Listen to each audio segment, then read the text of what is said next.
Ми ж українці, пані й панове, сестриці й брате, слухайте серцем, щось маю казати. Годі вже бавитись у вечорниці, їсти вареники і паляниці. Треба трудитись до сьомого поту, час бо настав для важкої роботи. Руки свої прикладіть до землиці, воду беріть з нової криниці.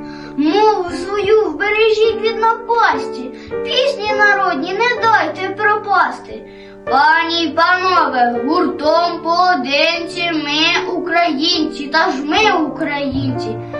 А проміняли свої вишиванки на закордонні варенні вдяганки, і дукачі, і намисто. З нудьги на золоті важкі ланцюги. Пані й панове, шановна громадо, скільки це гристися можна за владу? Топимось ми в павутині гріховнім, душить нас нині Чорнобиль духовний. Стронцій, мов привид, в воді і на суші, не допустімо його в нашій душі.